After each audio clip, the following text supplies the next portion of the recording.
Upstate, a 4-year-old boy disappeared. He was last seen about 2 hours before he was reported missing.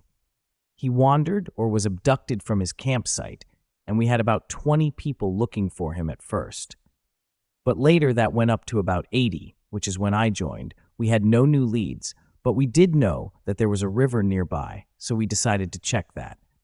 We had a few people in rafts going down the river to see if we could find anything. He was last seen in a pair of blue sweatpants, a Lightning McQueen t-shirt, a major beanie from the movie Cars, and a pair of white Adidas. I went off and decided to check near a road. This sits on a shelf. Above it is a mountain blocking a huge expanse of 4,000 acres of wilderness. Below it is a steep rocky slope that leads into a small area that has been known for bears and mountain lions. So I decided that I would check there and see if I could find any evidence of him. It's more than possible that he was attacked by an animal and dragged away, possibly to here. I went in and saw a bear den. It wasn't hibernating season, so I checked it out and didn't find anything. I looked into the trees and I could see if I could find mountain lions, and somehow pulled them up there, but still found nothing. I looked up the rock slope and there was a brown lumpy mess of blood, fur, and skin. I cautiously walked up to it to find a deer carcass. It looked fairly fresh and there were no scratches on it, had been gutted and everything. Just the skin was left in a mushy mess. Freaked out, I walked down the slope and called him when I found. I decided to walk around a little bit in the wooded area to see if I could find anything else. If I didn't, I would go back to the main area. There was nothing. So I went to the main area and asked about any Tune. Somebody claimed to have seen him for about an hour after he was reported missing on the other side of the campsite. We all went over there and spread out in a fan and began scouring every inch of and for the kid. We found nothing. So later we called in helicopters. At this point, we had 200 volunteers. Everywhere within a 50-mile radius had been searched, and there was nothing. It was almost like he wasn't even here. Even sent dogs couldn't pick up his trace anywhere. About 8 months later, a friend of mine in search of rescue says that they found the kid. They were found by a group of skiers just behind the mountain. They found the boy underneath a massive rocks, and I had to be about 300 pounds. They had to get a team out there, and they ruled the rock off to bring him home for an autopsy. The coroner said that the kid had died from a brain aneurysm maybe 2 days before being found. There was no cliff or mountain super close nearby, so there's no way the rock fell onto him, and there's no way this kid could live through hot summers then cold winters and end up under a huge rock. This story bothers me. I have no idea how this could have happened. I guess he could have been kidnapped and kept for 8 months and then be dumped in the woods and have a large rock thrown on top of him. But how would he get a brain aneurysm, and how would the rock end up on him? It took 4 grown men to roll this rock off him. It bothers me, knowing that a mere few miles from where I found that deer carcass, this boy would be found.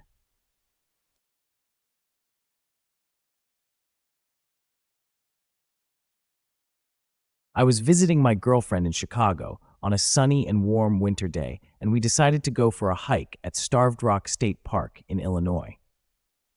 I am an avid hiker, and being on leave from Iraq, I wanted to take in some cool, fresh air. We hiked the park for several hours. In late afternoon, we started heading back to the car. About a half a mile away from the park, we came into an area where tree branches were broken and pulled towards over the trail. Most of the branches were broken high up, I say 8 feet or more off the ground.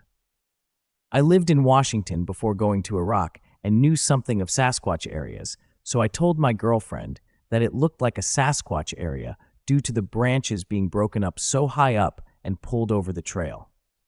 That's about the time things started to get strange. Soon after mentioning this, I felt like someone was staring at me. It's like if you go to a room with a lot of people and someone is focused on you, and you get that uneasy feeling you can tell you're being watched. It was like this, but stronger. I started to look around to see who was watching me. It was winter. In the forest was visible for hundreds of feet in all directions. There was a group of walkers several hundred feet behind us, and no one in front of us, but I saw no one staring at me. As we passed through the squatch area, I began to have the feeling that someone was behind me, following us. I looked around and listened, but saw and heard nothing. There were just people, 400 or so, back on the trail behind us, and they were talking amongst themselves. They weren't looking our way. The sense of someone being behind me was persistent, so I kept looking behind me, and I'd say at least twice a minute. But there was just the group, way back there. The feeling of being watched is one thing, but feeling like someone is close behind you with something else, it's more disturbing. I told my girlfriend to go further in front of me and let her go about 20 feet in front of me because I had a strong sensation of a nearby presence just behind us. So I turned around not more than 30 seconds since the last time I looked back, and there's this woman there. She was walking, but coming up on me fast. There was something way off about her speed. She was walking when I spotted her, but her speed was much faster than her gait. It was as if she was on a people mover escalator in an airport. She was coming up on me fast, but I couldn't say more than 15 or 20 feet behind me when I saw her. I was rather alarmed and glared at her. She stopped when our eyes met. I gave her a "what the fuck are you doing coming up on me" like that kind of glare. She stopped and stood there, and we stared at each other for a second. Neither of us moved. She had her head cocked back to her left and looked at me from the corner of her eyes in a slightly alarmed, companionable, "you caught me" type of look. She was completely normal looking, like a Chicago lady in the late 50s, wearing a bright red winter coat, gloves, slacks, etc. In hindsight, there are a few other things besides her SP which stand out. The first thing is there was no sound and no footsteps and no rustling in the woods and nothing to tell me to turn around other than the strong sensation of something behind me, which I had for a while. At the speed she was moving, she would have had to been running, but I heard no footsteps. She was not breathing hard, and her mouth is closed, and her gait was a walking gait. She was not running. However, she was just so fast. When she stopped, I said she was less than 20 feet from me, at the speed she was moving, and 1 or 2 seconds she would have been to me. The next thing that stands out is her features. She had no distinguishing features. None in her hair, skin, or clothing, no shadowing or skin hues, dimples, etc. As a former Army criminal investigator, I know how to look for distinctive markings on people in clothing, and there just were none. I'd estimate her height at about 5'10". Her clothes were of uniform color and indistinct. It was like she just stepped out of a department store. Her bright red coat was pristine with a uniform hue to it. There was even shading, which there should have been given to the clear sky and low sun. After staring at each other for I'd say about 5 to 10 seconds, I felt like I got my point across, so I turned around and continued walking. My girlfriend had not noticed anything, continued walking herself. I took about 3 steps and realized there was no way she could have come up from that group in 30 seconds or so. I just looked back, and there was no way. I spun around again, and she was gone. She simply vanished. I checked the group behind us, and no one had a red coat on or was looking at us. There was no one else around there, and there were no sound other than my footfalls. The woman just vanished. From that point, it took us about 10 minutes to reach the car. For the remainder of the walk, I did not feel like I was being stared at or followed. I have never been back to Starved Rock State Park and have no intention of going back. The whole thing was bizarre. How was I supposed to tell anyone about that? So I never have. My mental state was fine. I have an IQ and a 20-year career in STEM field following Army service. At the time, I was doing work at a DoD in Iraq. I was well rested and relaxed, being on vacation with the girlfriend. There were no drugs or alcohol involved. These were strictly prohibited my line of work and were grounds for immediate termination under M&FISG 01, which I was subject to at the time. I've carried this experience for around 12 years, being unable to talk about it because it was an exceptional and unexplainable story.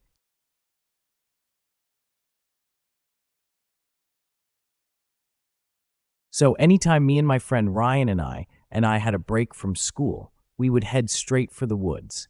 We decided to camp about midways through Jack's River Trail into Cahuta Wilderness. It's a trail we knew fairly well, as we used to go use this before to practice long hikes when we were in school. We moved deeper into the trail and started to look at a place to make camp. We always camped to pretty decent ways off the trail and in areas that weren't popular with overnight camping. Around 9, we were settled comfortably around the fire. We were no strangers to the sounds in the woods, and these woods were full of animals, from deers to black bears and even the random wild boar. With an animal walking on all fours, you hear a tighter group of steps. But what we were hearing sounded very distinct to what a human sounds like when slowly walking or trying to move without making much of a sound. Whenever we would fix our lights on a spot we thought the sound was coming from, the location of the sound would suddenly change. It was as if there were multiple people walking around us. That's when the whistling started. 2 consecutive notes with roughly a 3 to 4 second gap, and then 2 more consecutive notes. Ryan finally yelled out into the darkness, "Hey!" Quiet. The whistling stopped. The crunching of the wood stopped, and then there was nothing. We sat there in silence for a few minutes when the woods erupted with noise. Something or someone was running in circles around our campsite, and the whistling came back. 2 consecutive notes with the same 3 to 4 second gap, and then 2 more consecutive notes. How could someone whistle this loudly without cracking, while also running? The movement stopped, but the whistling was still constant. It was so loud and inhuman.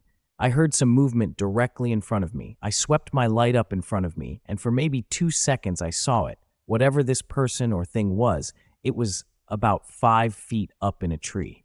Everything about it was long. Its arms, legs, necks, fingers, just everything, and it was fast. As soon as a light hit it, it launched backwards off the tree. I heard it hit the land, but I never saw it go anywhere else. Maybe 10 minutes later, we saw a couple of flashlight beams coming through the woods, and about 3 guys came into view asking if everything was okay. One of the guys walked around a bit and came back and say, "Didn't see anything." We didn't get any sleep that night and left first thing in the morning.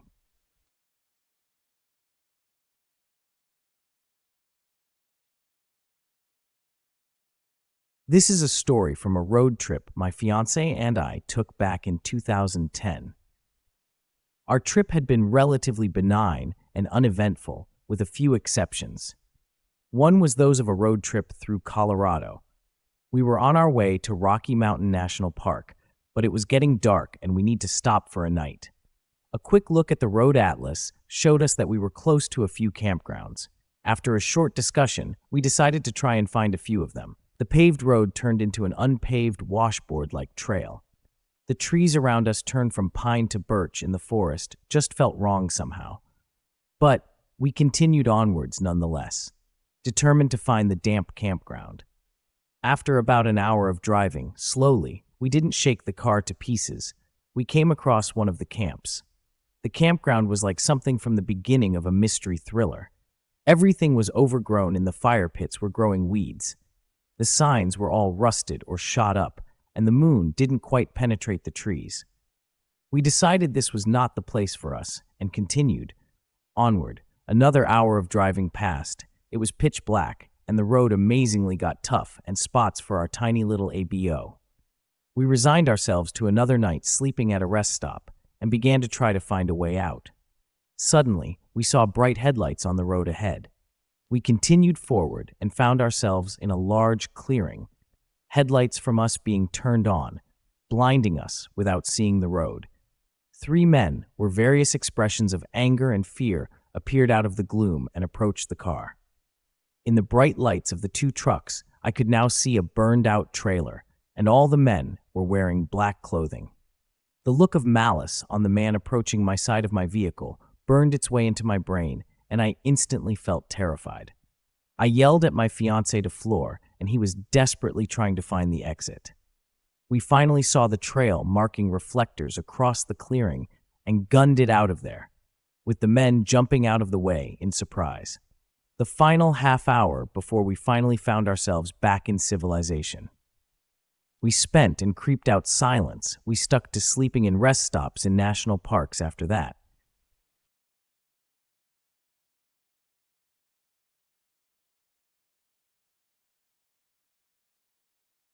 I recently remembered something very strange that happened to me in Lincoln National Forest in south central New Mexico when I was 7 or 8 years old.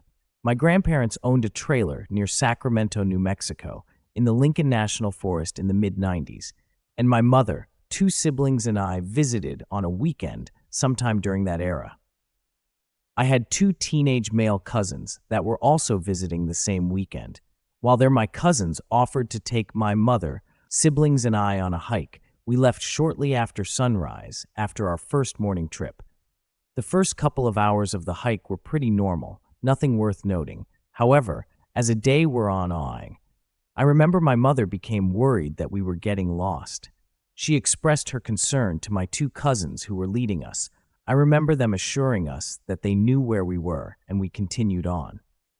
They wanted to take a different route to return because they wanted to show us a river, which is a rare thing for folks from southern New Mexico. But as we kept going, there was no river in sight, and my mother became convinced that we were lost. My cousins assured us once again that we were not lost and told us that there was a road a short distance away and that we could wait there while our grandparents' trailer got there to give us a ride back home. Once we reached the road, my cousins and my family split up.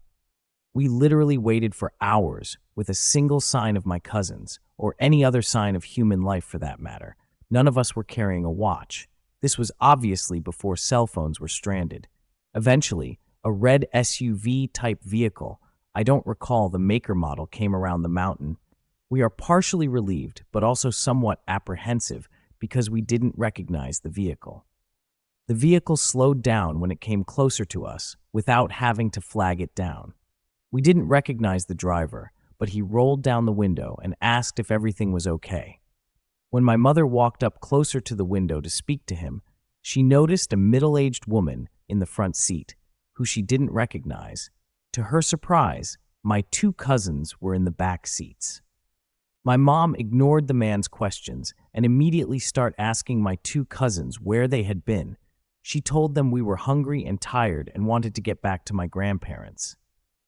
Amidst her concern, they both ignored my mom. They both just stared blankly ahead and remained silent.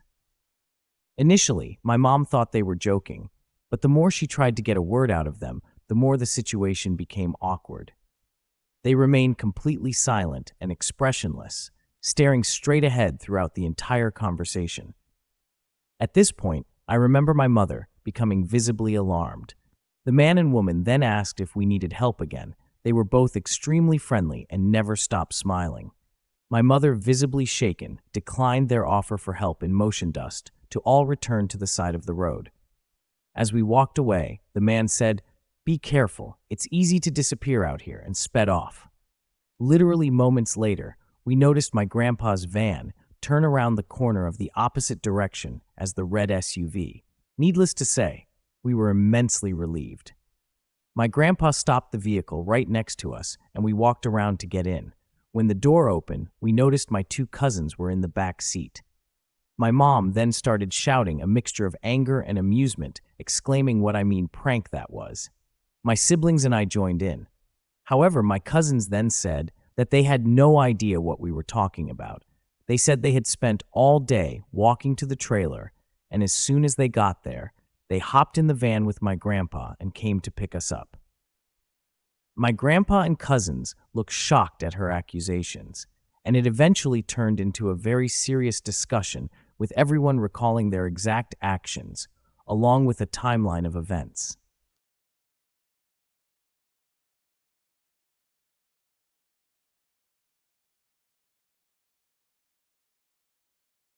This happened in late November of 2013 in northern Minnesota.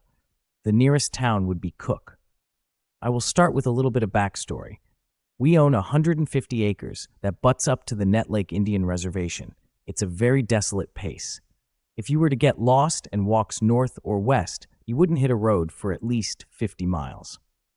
Anyways, our firearms deer season starts the first week in November. My father had his stand fairly close to the northern property line. There had been a fresh 4 inches of snow the night before from his stand about 200 yards away.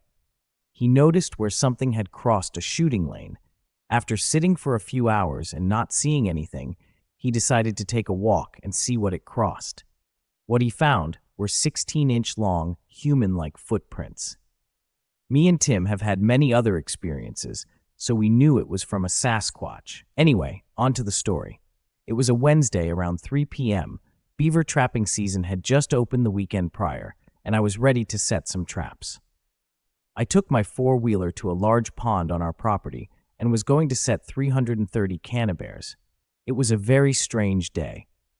Most of the snow from earlier in the month have melted and the woods were wet. The first thing I noticed when I shut the four-wheeler off is that there was no sound in the forest at all.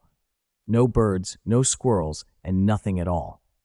There was no wind at all either, and the clouds were clearly touching the treetops. So, I walked about 150 yards off the trail to the pond. I was halfway through setting a trap, and I heard 3 consecutive wood knocks.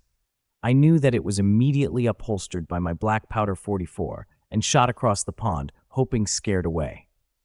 After about 10 minutes of standing still and listening without hearing anything, I finished setting the trap.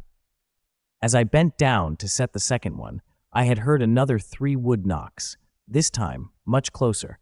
I dropped my trap and started running back to the four-wheeler. I was not looking where I was going, and I was looking in the direction it came from. I made up that 150 yards in no time, jumping logs and such without thinking about it. I got the four-wheeler started and looked up and saw a large hairy creature walking away, and he glanced back at me. He had at least 8 feet tall and had cinnamon-colored coats and human facial features. I got out of there as fast as I could. The next day, I went back to check my trap and grabbed the one I had left on set. I had a large beaver and was pretty excited until I found my other trap, about 12 feet in the air in a tree. A 3 still hunt as often as I can, but I haven't trapped in that pond since.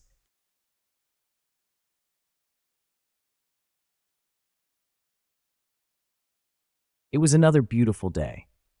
I had the day off, and I just moved into a new home in an area that I had grown up in. It was nice to be back in the old neighborhood, close to a great hiking trails, creeks, and waterfalls. I took off down the old Indian trail. I knew like the back of my hand. As children, all the neighborhood kids played in the creek and forest. As teenagers, we spent every summer day there and nights. When my children were young, I had them there every weekend. As teenagers, they were as well hung out there with their neighborhood friends. When I reach the end of the steep trail, which stops at the creek, I sit on the rocks, lay back, and take a break to stare back at the sky. It was a beautiful, perfect blue and yellow day. Not one cloud in the sky and the sun shining proudly on the world. I thought about what was sitting there and just relaxing and contemplating my life. I was thinking about what a beautiful, perfect place we live in. We have it all. I stood up to walk along the creek to reach the waterfall at the end. I took a few steps and stopped. I just stood there frozen, looking in front of me. There was nothing. I stood there, still. I couldn't go any further. I could just sense something. There was this overwhelming thought coming into my head. Loud and clear, it said, "You're not perfect. Humans will always have fear. Fear will destroy you." Something made me run. I was overcome with fear, like I have never felt in my life. Something was there that I couldn't see it chasing me. I ran back the way that I came at top speed. Panic speed. Run for your life speed. Yes, it was chasing me. I heard footsteps behind me. Not like normal steps, but exactly like little rocks or stones, lightly landing on the forest floor without rolling or rustling the leaves. As I'm running back up the trail, I glanced back and I see nothing. Still running in a panic, I start to think this is ridiculous. I don't scare easy. I stop on the trail, turn around, and stands looking with a split second. I can still hear the steps following me, yet I can't see anything unusual. I run and reach the top. I'm 5 minutes from home. I run home and I call my brother. Of course, my brother believed me. He could hear the fear in my voice.